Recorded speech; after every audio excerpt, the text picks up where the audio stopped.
Spoken and Phonetics for Changes and Adult Learners.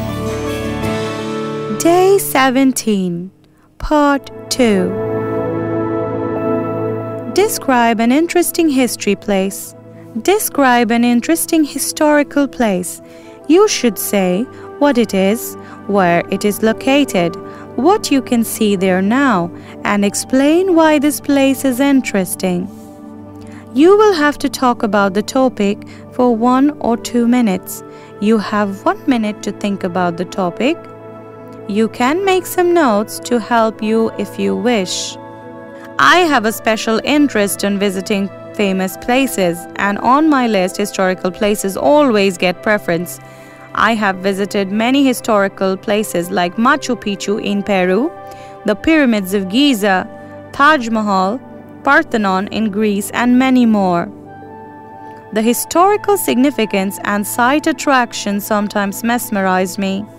The historical place that I would like to talk about today is Colosseum, also known as Coliseum, also known as the Flavian Amphitheatre, which is situated in Rome, Italy.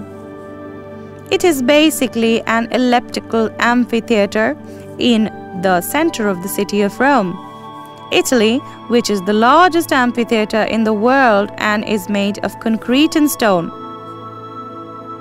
The construction of Colosseum began under the Emperor Vespasian in 70 AD and was completed under Titus in 80 AD. The Colosseum could hold approximately 50,000 to 80,000 spectators and was used for gladiatorial contests and public spectacles such as mock sea battles, animal hunts, execution, reenactments of famous battles, etc. The Colosseum was listed as a World Heritage Site by UNESCO in 1980 and was also included among the new 7 wonders of the world. It is 189 meters long and 156 meters wide with a base area of 6 acres. The height of the outer wall is 48 meters. The Colosseum nowadays is one of the major tourist attractions in Rome, with thousands of tourists each year paying to view the interior arena. I have heard and seen of this famous place a lot, and when I witnessed it for the first time, I became speechless. The huge architecture, the overwhelming interior and exterior decorations was beyond appreciation. The place kept reminding me the classical, mythological, and historical facts I have read and heard about. Part 3. How do people in your country feel about protecting historical buildings? As I see it, in my country, most people are aware of the importance of protecting historical places because they know that historical places are priceless things which connect the past to the present and even the future. Therefore, people in my country think protecting the historical monument is really necessary. Do you think an area can benefit from having an interesting historic place locally? In what way? In my opinion, people generally prefer to visit the historic places.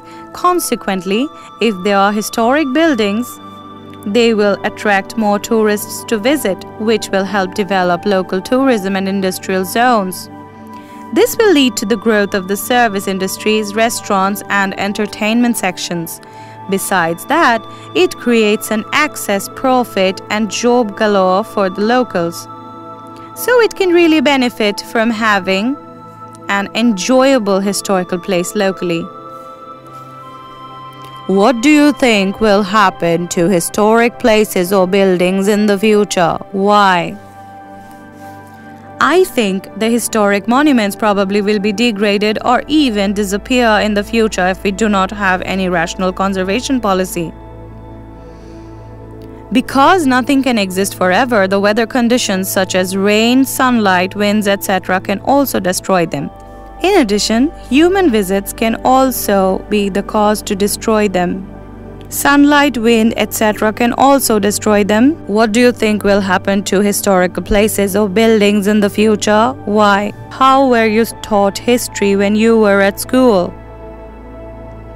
When I was at school, I learned history as the main subject. The teacher usually introduced new lessons by showing us a short film, photographs, or strategy maps, and then she explained it. Sometimes my school organized excursions to the museum, historical buildings, so that we could learn about our subject better.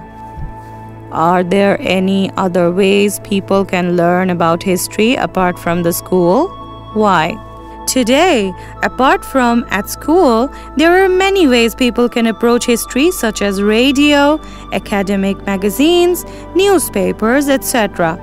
If you want to learn about history realistically, you can go to the museum or historical buildings to visit and learn something there.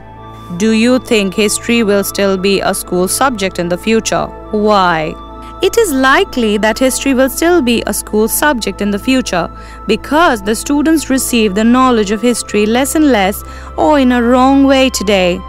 Furthermore, history is the foundation so that we can construct national culture. If we want to maintain and develop national culture, we must have knowledge of history firmly. So I think it is necessary to learn about history as a compulsory subject in school.